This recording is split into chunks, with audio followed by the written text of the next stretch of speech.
What's up, guys? Don't forget to head over to the website, elliottmarshall.com, and you can get registered, for the Maui Mastermind retreat. We have a couple of days left with only a couple of spots left for you to sign up.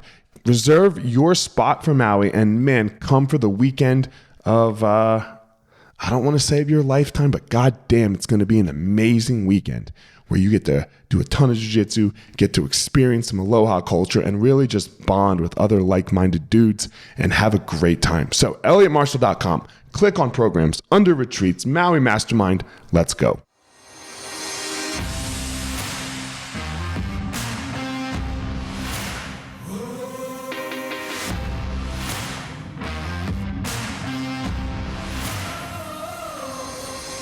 What's up, my ninjas? This is former UFC fighter Elliott Marshall, and this is the Gospel of Fire, where we are going to learn how to go into the fire so that we can find our power and live the best life possible.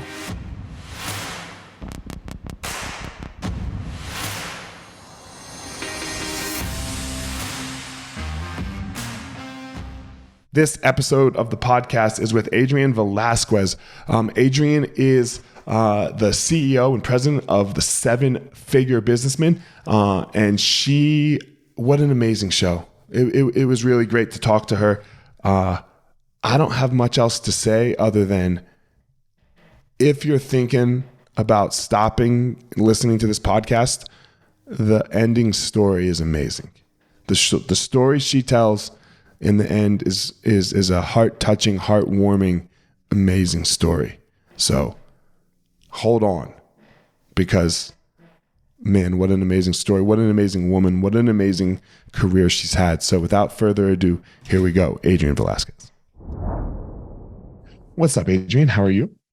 I am great. And you? I'm doing well. How hot is it in Texas right now? You're in Texas. How hot is it going to be today in Texas? So right now it's 80, but it gets up to about 94 degrees later on today. All right. I have to go to Vegas tomorrow, and man, it's going to be 114. Oh my goodness. That's too hot, right? Yeah, we just came out of the 3 digits. So it's cooling off just a bit. 95 is cooling off. All right. Man. So we were just talking a second ago offline that we're both from Jersey. Yes. We both are Jersey kids. We grew up in Jersey, and you have now relocated to Texas. And you said that your business, it's very interesting. You live in Texas, but you do so much of your business on the East Coast and West Coast. Tell everyone and tell me, because I do so little research on people. I like to touch the surface, and then find out with the audience. Excuse me. Tell us what you do. Tell us your business, how it is you do it, and all that. Yes. Well, of course, I am a spa owner, but I'm also a coach. I'm a coach. I am a public speaker. I'm an author, and I'm also a brand ambassador and global educator for Keratin Complex. What was that last piece for what? Keratin Complex. Tell me what that is. That is actually, it's a smoothing system for the hair. So, okay. Number 1 smoothing treatment in the world. Okay. So you are very entrepreneurial. Oh, yes. Yes. Okay. How do you define entrepreneur? Because I define it a little different. How do you define an entrepreneur? I would like to hear your version. So to me, it's like, for anybody that just pretty much they follow their vision, their dream, their passion, and just jump into it. I know that I don't call it a job, because this is my passion. Gotcha.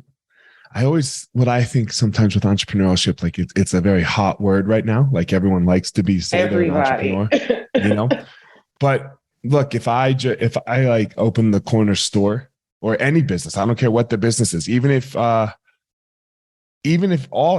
Jeff Bezos did was work at Amazon and did nothing else with his life, I wouldn't say he's an entrepreneur. I would say he's a businessman, right? Because he just has one place. He goes, he works in it. It's his, but that's a businessman. An entrepreneur is someone who is like kind of what you were saying, a brand ambassador here, you have your spot here, you have an author over here, you speak over here, right? You have all these different things going on that you're either successfully trying to do or are bringing revenue in for you and creating jobs for other people. That's correct. That is correct. What led you to this life? So you grew up in Jersey. What was that like? You grew up in North Jersey. I grew up in South Jersey. So how did you get here through your life? So it was so crazy. As a little kid, my parents had taken me on a trip to Canada. And I'm in Canada. We're in this amazing hotel, and they was putting on a hair show. And I'm just like in awe. I'm seeing them on stage. I'm seeing the little glitz and glam. And I'm telling my parents, you know what? I want to do that, and I've always talked about money, and it would drive people crazy because I would say, I'm going to make a lot of money when I grow up. Which was how much at that time, which is like, if you make $100, that's going to be good. I know. Right. I'm like, and spending it on chewing gum. Okay. But I was like, I want to make a lot of money.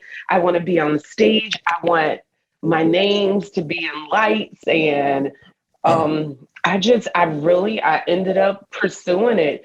I did not realize that my hair career was going to take me into a different direction. Your drive was money. Your drive was definitely money. Of course. Okay. Well, not of course. Some people's drive isn't money, and then money happens. And come on now. And it's like I tell everybody, my drive is still money. Okay. Because money affords us to be able to do certain things. I take care of my dad. My dad is home with me. He's paralyzed. I paid $48,000 last in a caregiver. If I did not have the means, I would not be able to do that.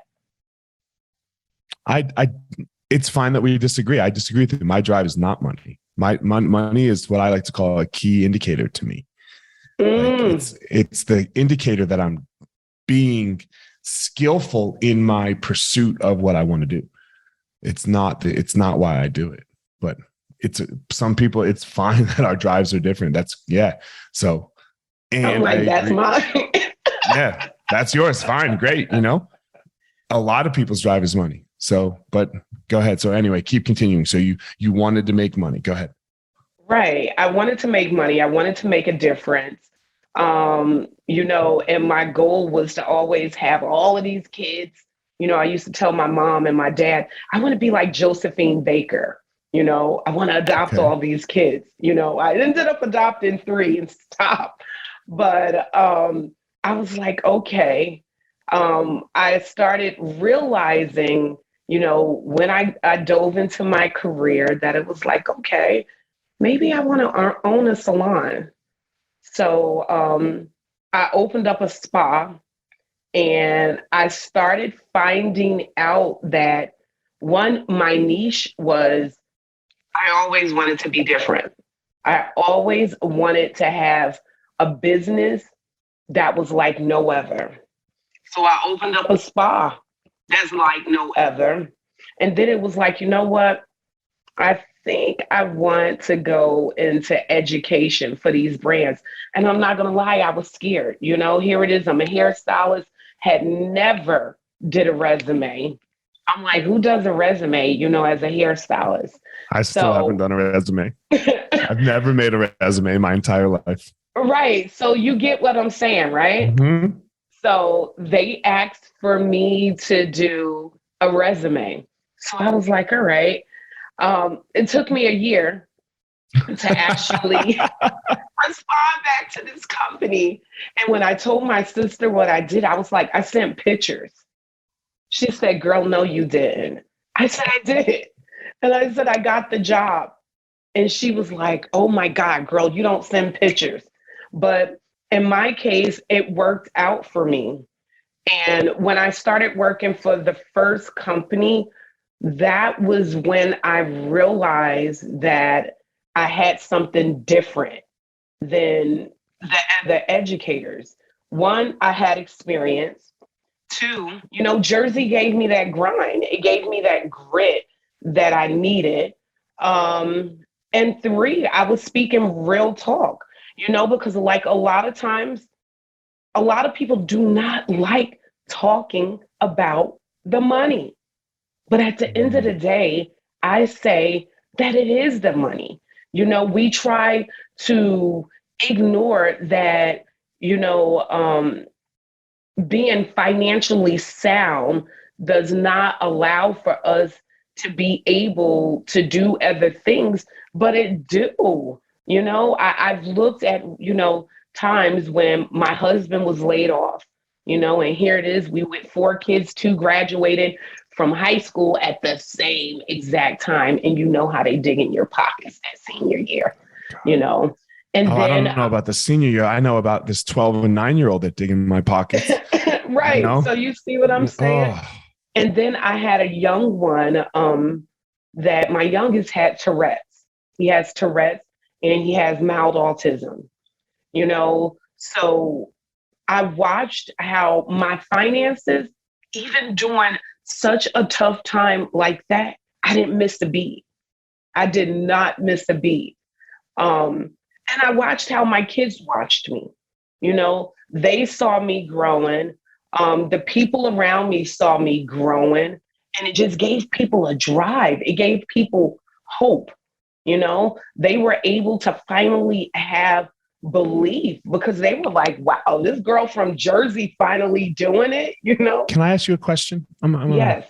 Ask you a question real fast. It doesn't sound like money is your purpose. It sounds like money is your vehicle. Like my vehicle is martial arts. Like I teach people, like I take people on this martial arts journey to realizing that they can have a better life.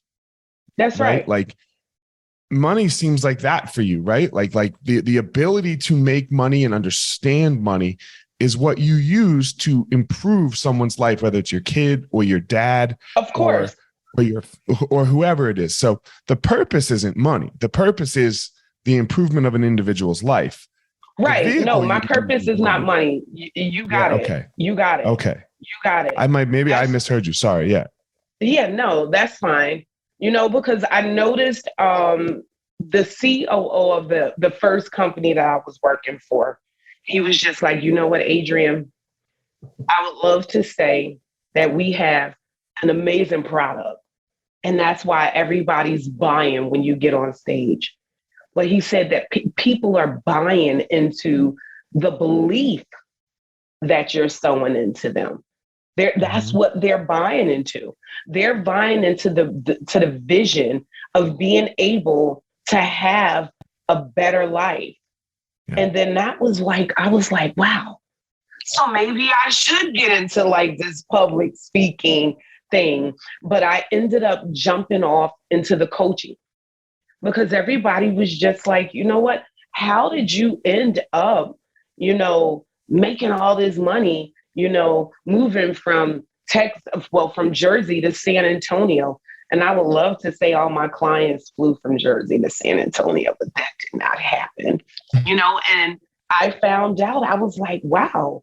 I found out, I was like, I really know how to work this social media game, I went viral for the first time ever. I'm going viral right now.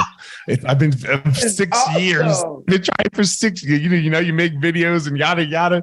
Yeah, I finally hit viral for the first time 3 days ago. Like, and don't it make you? It gives like a sense of like accomplishment. Like, wow, I finally did it. I did it, right? Like, I don't care at all that, like, okay, I have this many, like, just that you did the task, right? Like, it's not affecting me like, oh my God, people like my video, I'm the man. No, it's not that at all. It's like, holy shit, I fucking finally made one. Right. Yes. Now I'm like, how do I do it again? Well, you got to keep it going. Yeah. You got to keep it going. Like I share with everybody, in that whole social media world. Mm-hmm. It's like, what are you looking for? Are you looking for likes? Or are you looking for clients? Are you looking to level up your business? Because anybody could go and click the like button. You know what I'm saying? But you want for it to translate to not only you having a profitable business, but a sustainable business. Do you know how many people can't say that they have a sustainable business? Only 3% can. That's just crazy. Yeah, and that's because stupid. most people Everybody are fails. pitched. Yeah, most people are pitched to profit, profit, profit. Yeah, you want to have profit, but you also want to have sustainability. How do you have sustainability? How have you learned how to have sustainability? You got to be able to be unique.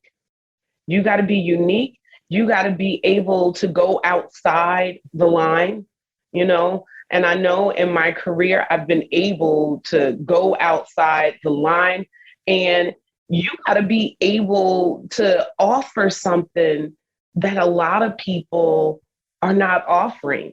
You know, I know with this pandemic, I saw the shift where when I saw everybody leaving their careers, it's like, wait a minute, you've been on your career for like 25 years and you're trying to figure out how you're going to leave the corporate sector and become that entrepreneur, you know? And it was just like, okay, do you have the blueprint? Like me and you were talking about earlier, because most of them think being an entrepreneur, they still have that job mentality, you know, and you cannot rock it the same way you would a job.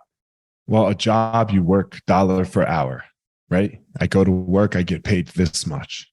And that keeps you in the job, right? It keeps you working for the company. If you're doing a good job, they keep paying you dollar per hour. And entrepreneurs, you have to detach your dollar from the hour, because like if you look at it, I do nothing, for example, and I'm sure like for you as well, maybe outside your public speaking or your personal coaching, right? You do very little that brings you in money right now, like nothing, right? Like it Don't all let is my clients hear that. Okay. Yeah. No, what I'm saying, like, of course, I said outside your personal coaching, right? No, you're right.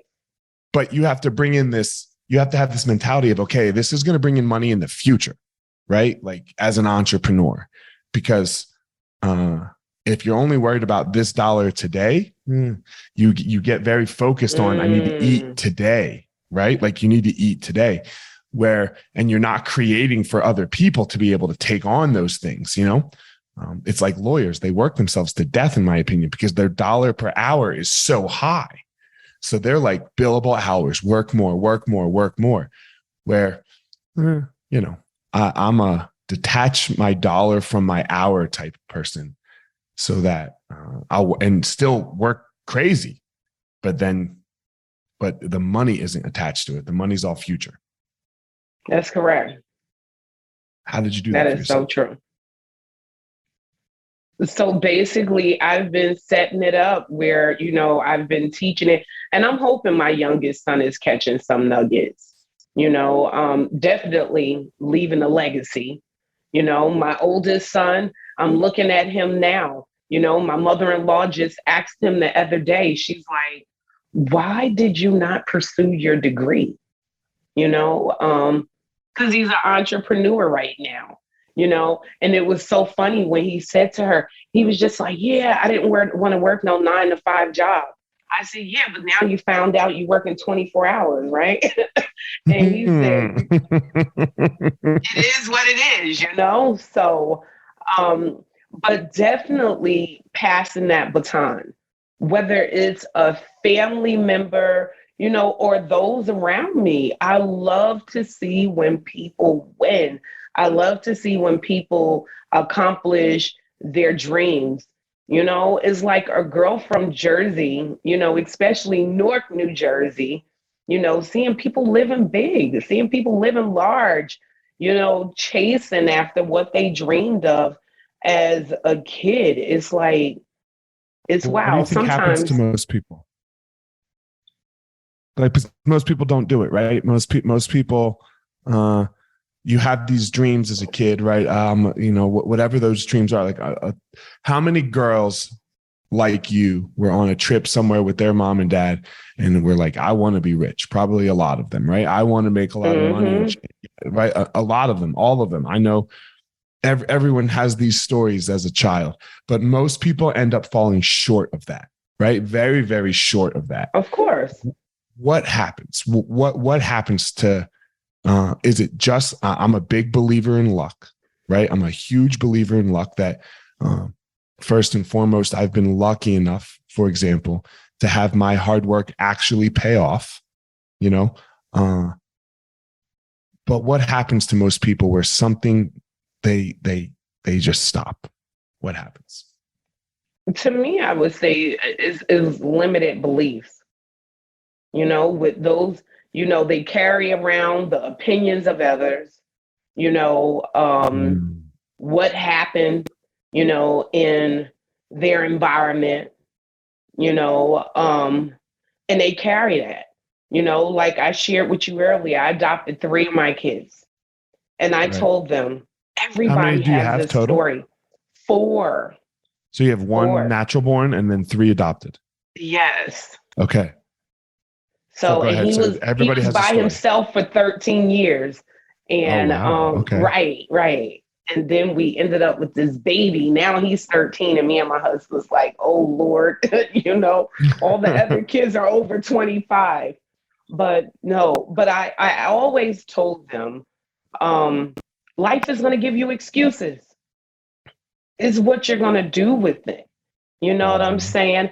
I told them, you are the author and the finisher. You can rewrite anything. But I find a lot of times when people don't work on their mindset, they'll give in to whatever is dealt. If, like I explained to my oldest son, the one that graduated college, you could have took on because, we adopted him at 16, older kid. He could have looked at it like, you know what, my parents are drug addicted. I'm not going to get no further than that, because look at my brothers, look at my mother, my father, my sister. And I told him, I said, no, you be the example. Go after I tell my kids, don't leave no crumbs. When you are dead and gone, you want to say, I didn't leave no crumbs. I went after everything I wanted. I just came back from a big hair show in Miami. I just got back actually in this morning. And it was in this morning? It's 9:00 in the morning. Yeah, I just got back. It was just, it was so crazy because I ended up, I don't know if you know Grant Cardone and Coach Stormy Wellington. So it was like, I kept on telling my CEO of the company I work for, I said, wow, it'd be really cool if I could meet that Stormy girl. And they said, her booth is right behind us. And I was like, no, can I go over there? And they was like, who is she? And I'm explaining who she is. So I get over there. She's actually one of the coaches under Grant Cardone. And he brought her from the pole to making money. All right. Yeah, she's a multimillionaire. She also one of Grant Cardone investment partners. They killing it. Good. So when I went over there, of course, a hair show, all the hairstylists got on black, and I'm the only hairstylist with white. And I told my husband, it was like they was parting the Red Sea. They were moving all the people out of the way so I could come to the front to meet her. And I'm like, what? So I get up there and she's checking me out, looking at my outfit. And then she said, I know you. I said, you know me? And she did know me. I was like, here it is. I'm in that moment like, wow, a celebrity knows me, and I watched on my page when I posted the pictures where she was checking my clothes out and how me and her were dancing and talking. the comments that I was getting in the picture, and how somebody even called me at 1 o'clock in the morning because they was like, girl, I just cannot believe you connected with her and you were dancing with her. And they was like, it was just so inspiring to see that, you know? And I said, I can't wait to share with my son after he get out of school. You talked about mindset a second ago.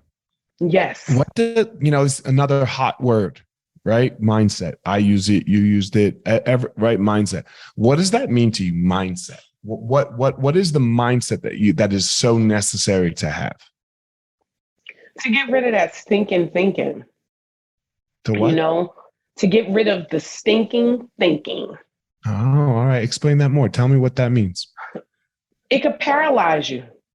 It can literally paralyze you and stop you from walking in your greatness, And a lot of times, I feel like, how they say is life and death in the power of the tongue. It is. I said, because there are so many dreams that go to the grave just because somebody said you're not good enough, or you'll never be able to do it, or you're too fat. I said, when I think about somebody such as Oprah Winfrey, right? If she held on to the limited beliefs and that stinking thinking, she would not be the woman that she is today. Therefore, she would not have been able to impact all of the lives around her. And is it a process? Of course it's a process. You know what I'm saying? Like I said, I'm a girl from Jersey. My parents are Black. They did not believe in going to no coach. They were like, take it to Jesus kind of thing. So here I am coming home saying, you know what, Mom, I'm going to go to this life coach. And I started doing a life coach like 22 years ago. And my mother thought I was just like, I was crazy, but I had so much baggage I had taken with me from New Jersey, but I knew I wanted to get to the next level, if that makes any sense. And it was like, how do I trust get me. there? Yeah. So you know what I'm saying? I was like, how do I get there? And I'll never forget the first time I invested in my first coach. And she just had me sit in, what was the limited beliefs I was having about myself? And she's like, okay, and I'm like, don't you think that those are really big things? And she's like, okay, it's sad, but other people have gone through it and trust you. Trust me, they've made it, So I was just like, okay. And then I started doing the work. Because I wanted to be a better me so I can offer a better mother to my son was 6 or 7 years old. So I was like, the only way that, I'm not the kind of person where I want to tell you. I want to show you that I did it. The only way that I can teach you anything, I feel like a lot of times it's through experience. It's interesting because you have a lot of people right now, trying to do this, right? Like, motivate and they're, and I don't know how to say this because like I give kudos to them, young people, Yeah. But you got to go through some shit first. It's hard to be a life coach when you're 20. Come on now. You haven't lived a life. You haven't lived any life yet, So part of it is the experience. You get to look back on 20 years of experience of trying and when I say trying to do it, I'm still trying to do it. I think you're still trying to do it. Of course. There's no made it, right? There's no made it, but there's a lot of attempts, right? There's a lot of shots put up and missed. and then some of them have been made. And that's part of this whole experience, is missing them and making them, and then figuring out how to use those misses as knowledge. That is so correct. I tell my kids and my employees, the only difference between me and them, I've gotten a heck of a lot more no's. Yeah. Um, and it's real talk. You just fail your way to the front. That's how I say it, right? So you just true. fail your way to the front. That is so true. And it's not giving up, and do you ever get in that moment where you're like, is this what you really called me to do? Heck yeah. It's like I tell my dad he had a stroke and he's paralyzed on the whole right side of his body. He lost his speech. And, I tell my dad, are you going to sit here and just lay and wallow in that? Or are you going to get up? Yeah, you still got a whole right side of your body that still works. Help me stand up. And some days he try to cry and feel sad. And I say, Dad, I'm giving you 5 minutes. I say, let me know when you're done with your pity party. And I come in there and my husband goes, why can you speak to him like that? But I can't. And I'm like, I guess because I pushed my dad, I said, until God calls you home, I said, live each moment to the best that you can, opposed to throwing in the towel. I see so many people that they give up. At some point it happens. At some point, most people give up. And look, I don't think it's going to happen to, I hope it doesn't happen to me, that the world breaks me in a way that I give up, but that is generally what happens. You give into the pressure, and that pressure comes from bills, right? Bills or health or whatever it is. And at some point, for most of us, we give up on that dream. We give up on that dream of what it is we want to be. And, I know, like, for example, my kids right now, they want to be basketball players, right? Like, so great. And like, most likely that ain't happening, right? Just statistically. 2%. I think, yeah. But the work that they'll have to put in to try to be a basketball player is the lesson, right? Like, if they really want it, because being a basketball player, being a professional basketball, it takes what it takes. But the work in trying to achieve a goal, really giving it your all, that's where the gold is. And that's what creates you not to be able to give in the next time. You get to be like, no, okay, I know how to work. I know how to put the work in front of the success. I know how to put the work in front of the result. And then that is what allows you to go, okay, you separate those two things, work, result, and now you do work. And hopefully that will keep you from giving in. I can't wait to replay this back so my 13-year-old son can hear this. Right before I flew out of town, he comes in. My husband picks him up from football practice, and he comes in. He's crying. I want to quit. And I'm like, you want to quit? Yeah, because his coach put him on. I don't understand football, but he put him on the defensive side. My son want to be a running back. He is 13. And almost 6'2", just huge kid. Gonna be a running back. Yeah, you're not gonna be a running back. Right. But wait a minute. I had to catch myself when I said to him, because I told him, I said, well, close your eyes. I want you to feel how it's gonna feel running down that field with that ball and scoring. And I caught myself as I was talking to him and asking him, what is it that you want to be? And when he said running back, I said to my husband, I was like, isn't he too big? And he opened up his eyes and my husband said, see, you didn't believe what your mother said. And I told him, you know what? anything that you want to do.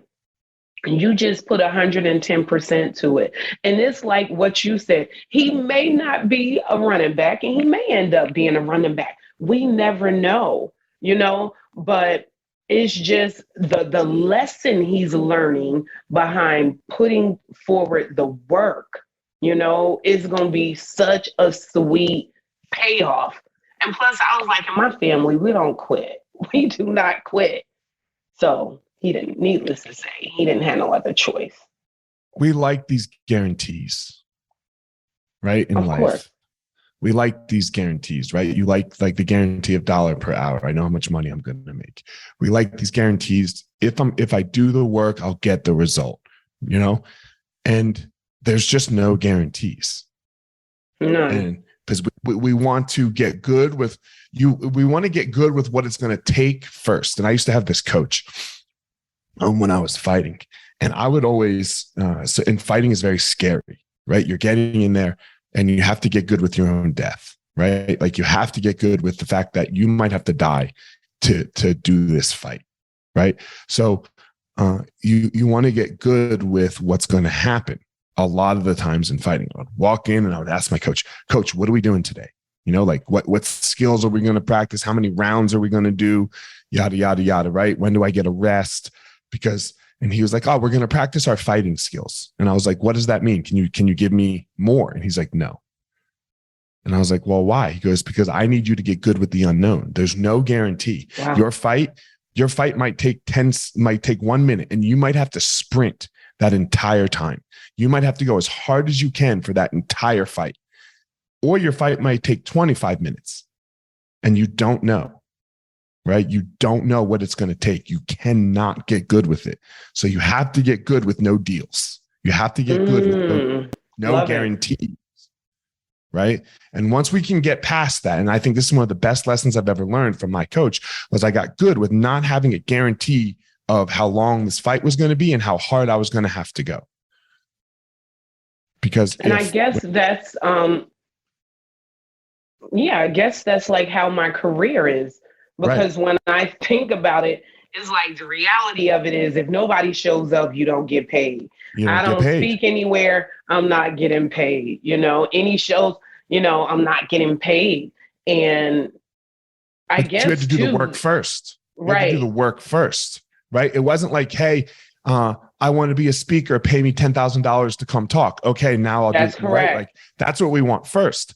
But like, who knows when that first $10,000 speaking gig is going to come? You're going to speak for free. You're going to speak for free again, right? Even if it's just to you and this computer, and again, and again, and again. And then all of a sudden, boom, you become an overnight success, over the last 5 years of speaking and that's for free. The ones that have not given up. Right. Can you stay in the game? That's the difference. That is the difference. Can you stay in the game? Yeah, it's a very interesting thing, this life of ours. The pandemic showed us that, because it can all be taken away. It can all be taken away from you so fast.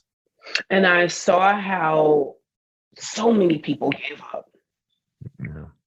I was like, wow, when I saw so many businesses just throwing in the towel, especially in the restaurant and the beauty industry. People did not know, they could not figure out ways to reinvent themselves. Like I never thought, how you see these commercials on like YouTube and stuff, how they have these Asian commercials where people sticking their heads in things and is doing their hair. And I was sitting up there like, okay, how can I do something, that can sustain, not only myself, but my employees through this pandemic. I never thought of virtual appointments would be possible. But I said, you know what? I winged it. Everybody was like, how the heck was you doing a virtual appointment? But it worked, I was in the room right behind me teaching martial arts, right? Jiu-jitsu, where you need a partner to touch and move, right? Not like karate where you do this katas, teaching like physical touch martial arts My wife was my partner. My wife and my kid was my partner. I'm teaching it on a Zoom like this, right? Like we're teaching because we have 7 schools. That's my main business is my martial arts schools. We have 7 schools with thousands of students, right? And it's like, what are we going to do? We can't just, all right, I'll see everyone on Zoom at 6:00. Let's go. We taught people how to That was the first time I ended up with a fitness coach on Zoom. On Zoom. And I didn't know how it was going to happen. And he's like, well, I just need for you to get this thing that you hook on the door. I was like, dude, this is more workout than I go to the gym. So, but it worked. We made it happen, you know? Yep. Adrienne, I like to ask a couple questions as we wrap it up. And I ask everyone these questions. So, and this is not like to toot my horn whatsoever here, this question, this first one. Look, you're a hairstylist, right? Like you own salons and you have a way different field than me. Most likely female, right? Is who your clientele is. And most of the people that listen to my podcast are male. Like you Google Elliot and you see some dude punching somebody in the head. I did. Yeah, right? Yeah, that's what happens. Why? And I don't have a platform like Joe Rogan or Stormy, the lady you were talking about, or Grant Cardone. I don't have this platform. It's smaller still. Why would you waste your time and come on this podcast? Because especially you traveled earlier today, you're not going to get one client. There is not a single client you're going to get from this podcast. Well, you never know. You never know. Right. I agree with you, but most like you. Yeah. I work with anybody that want to scale their business. All right. You know, I work with anybody that has the lack of confidence building a business.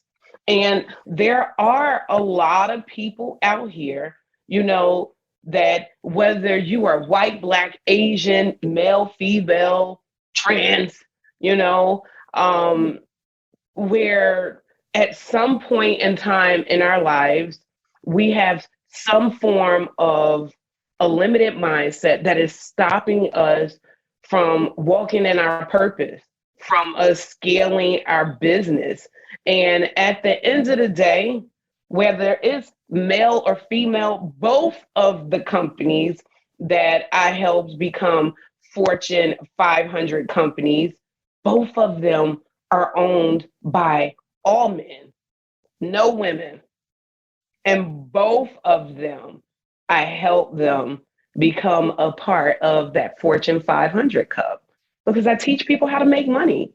You know, I teach people how to crush the limited beliefs and walk in their purpose.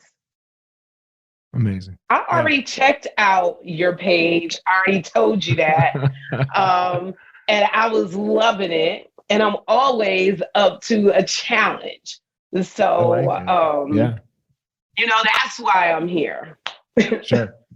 I just like to hear people I think it's good for people to hear why we do stuff, you know, even when it doesn't seem like such an obvious yes, right? Like if the biggest hairstylist or salon podcast, or if Grant Cardone asked you to come on his podcast, it's an easy yes.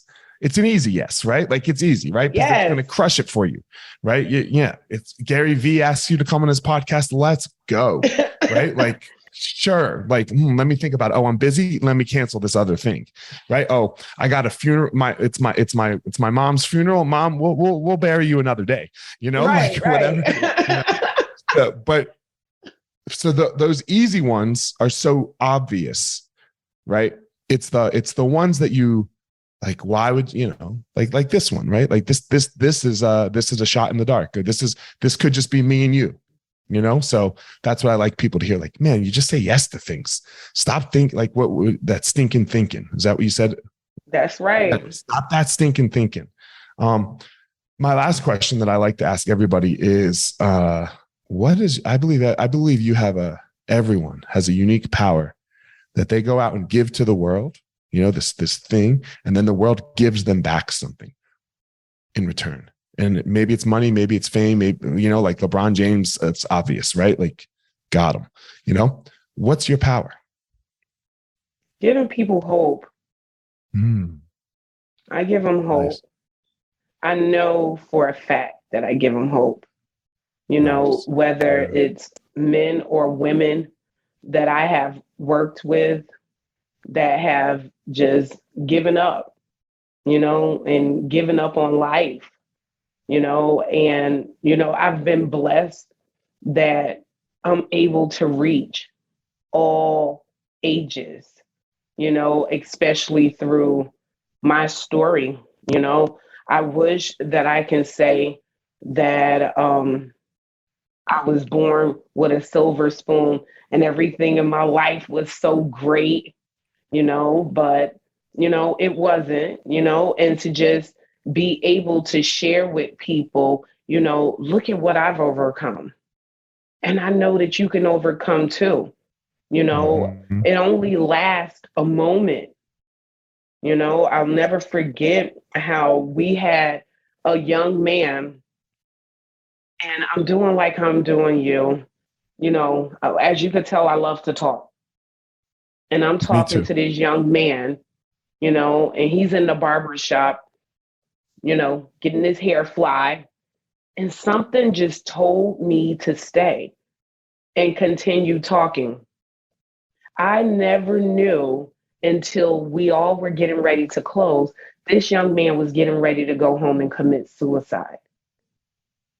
He came in to get fly to go home to kill himself. And it just so happened that we just started talking to him. And, we just told him, it's always tomorrow. A lot of times we get lost in the moment and we throw in the towel, but don't give up, So I give him hope, I give him hope. I got nothing to say other than that, other than, man, thanks for coming on. That was a Thank great you story. so much for There's having no other me. way to end it. Tell everyone where you are, social, all that stuff, if they would like to reach out to you and get some hope. So where can they find you? Yes. So on every single social media platform, and also my website is The Seven Figure Boss. Everything spelled out. So don't type in the number 7, spell it out. So All The right. Seven Figure Boss. And thank you so much for having me. Of course, guys, as always, Adrienne has her unique and special power that she goes out and gives to the world.